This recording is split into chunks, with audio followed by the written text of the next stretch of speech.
उत्तराकरिता न थांबता गुरुदेव म्हणाले, तुमची या बाबतीत विचारसरणी कशी चुकीची आहे, विचारशून्य आहे, याची चर्चा करण्यात मी वेळ घालवू इच्छित नाही. पण माझ्या बोलण्याची पडताळून तुम्ही आपापल्या समजुती पारखून घ्या, म्हणजे झाले. श्रद्धा म्हणजे ठाम विश्वास, जी कशाचीही अपेक्षा बाळगत नाही, जी मध्ये फायदा तोट्याचा ओझरतासुद्धा विचार संभवत नाही आणि त्यामुळे जी मध्ये कधीही बदल होत नाही, अशी मनाची अविचल स्थिती. अशी अविचल भक्ती तुम्ही तुमच्या देवाबद्दल बाळगता का? मला वाटते तुम्ही देव सर्वत्र आहे, सर्व व्यापून राहिला आहे आणि सर्वशक्तिमान आहे असे मानता.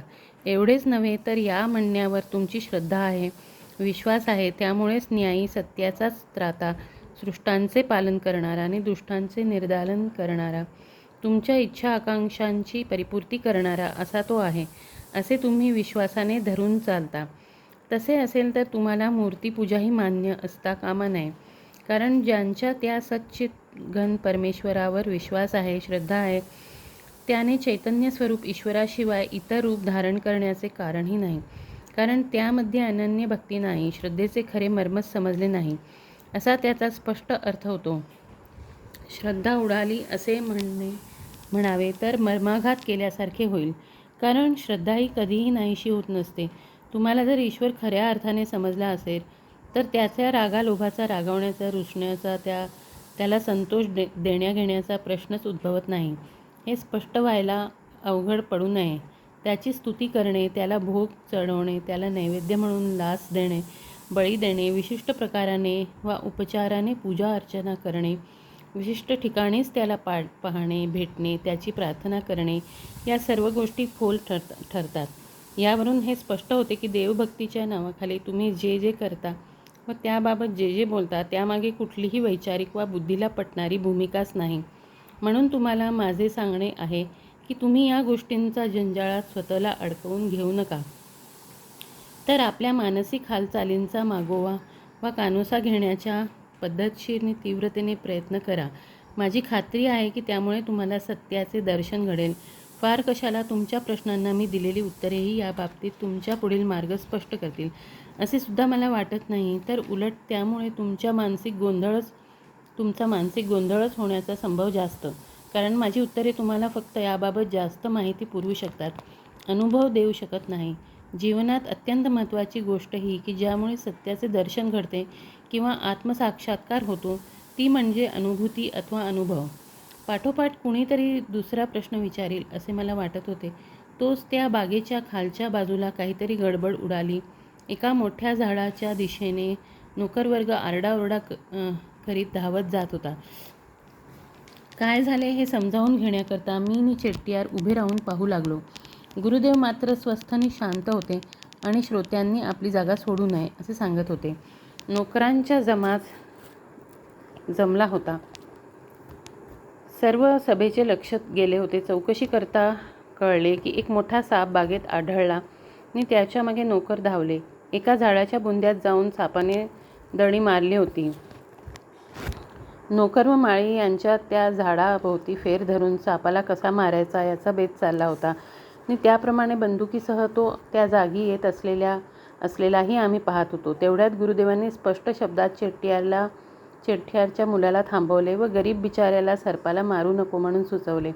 गुरुदेव उठून त्या झाडाकडे गेले. त्यांनी नोकराला बाजूला व्हायला सांगितले व साप बाहेर पडला तर त्याला कसलीही इजा होता कामा नये अशी ताकीद दिली. सर्पाची लपून बसण्याची जागा नोकरांनी दाखवली. गुरुदेव झाडाशी गेले व त्यांनी शीळ घातली. एक 7 फुटी नाग चटकन बाहेर आला आणि आपला फणा उभा राहिला. अत्यंत भयंकर जानवर होते ते.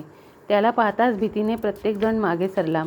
मला स्पष्ट दिसत होते की गुरुदेवांसमोर प्रत्यक्ष प्राणसंकट उभे होते. स्वतःला सावरून मी पुढे सरसावलो आणि गुरुदेवांचा हात पकडला. आश्चर्य असे की ते नुसतेच हसत होते. माझ्या हातात असलेल्या त्यांच्या हाताचे सामर्थ्य केवढे मोठे आहे याची मला जाणीव झाली. ते म्हणाले, माधव, भिवू नकोस. तू उभा आहेस तेथेच राहून काय होते ते नुसते पहा. नागाने फणा पसरला. थोडा वेळ शांतपणे ताठ उभा राहिला. त्याने गुरुदेवांकडे पाहिले आणि सावकाशपणे तो त्यांच्याजवळ आला. त्यांच्या पायाला त्याने विळखा घातला आणि गुरुदेवांनीही पाळीव जनावराप्रमाणे त्याला उचलून वर घेतले. गुरुदेवांच्या हातात तो इतका साळसूद होता की ते जनावर महाभयंकर विषारी आहे हे मी विसरूनच गेलो. गुरुदेवांनी त्याला हळूवार थोपटले आणि भोवतालच्या लोकांना म्हणाले की सर्पाची भीती बाळगण्याचे काहीही कारण नाही. तो सर्प कोणालाही चावणार नाही. त्यांनी नोकरांना आपली कामे करायला जाण्यास सांगितले व सर्प घेऊन ते स्वस्थानी अशोक वृक्षाखाली आले.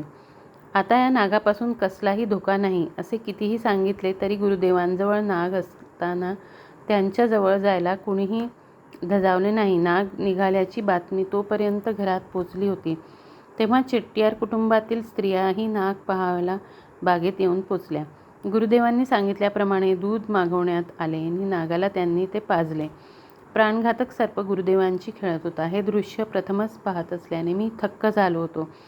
गुरुदेव म्हणाले, कुणाला कसलीही इजा न करणारा पवित्र असा हा नाग आहे. तो दंश करतो तो फक्त स्वसंरक्षणाकरता. त्याला कुणी दुखावले, जखमी केले तरच. मनुष्याला सुद्धा डिवचले तर त्याला राग येतो आणि विवेकबुद्धी असूनही बदला घेण्याची वृत्ती बळावते. मग या प्राण्यालाही तसे करावेसे वाटले. हे निसर्ग नियमानुसार नाही का? पण प्राण्यांनाही प्रेम समजते आणि त्याबाबत त्यांची खात्री पटली की कुठलेही जनावर कुणालाही कसलीही इजा करत नाही. गुरुदेवांचे म्हणणे जसेच्या तसे मान्य होणे कठीणच होते, परंतु समोरचे दृश्य पाहूनही त्यांच्या बोलण्याबद्दल अविश्वास दाखवणे अवघडच होते. नागाला स्वतःच्या गळ्याभोवती गुंडाळून गुरुदेव उठून घराकडे चालू लागले. चेट्टियार काळजीयुक्त स्वरात म्हणाले, या सर्पाचे आता काय करायचे? गुरुदेव म्हणाले, तुम्ही याला खुशाल घरात बाळगा. मी हमी देतो की तो कुणालाच इजा करणार नाही. चेट्टियार पतिपत्नी म्हणाले, गुरुदेव माफ करा, पण सर्पाची आम्हाला भीती वाटते. तुमच्या गळ्यात तो आहे हे पाहूनही आम्हाला कसेसेच होत आहे. तेव्हा त्याला घरात बाळगण्याची तर गोष्टच सोडा. तेव्हा त्याला सुरक्षित ठिकाणी कुठेतरी सोडून द्यायचे ठरले. मोटार दाराशी आली आणि गुरुदेवनी चेट्टियार नागाला बाहेर घेऊन गेले. जमलेले लोकही आपापल्या घरी गेले आणि मी, चेट्टियारचे चिरंजीवनी, घरातील महिला समाज सर्वजण बंगल्यात परत आलो.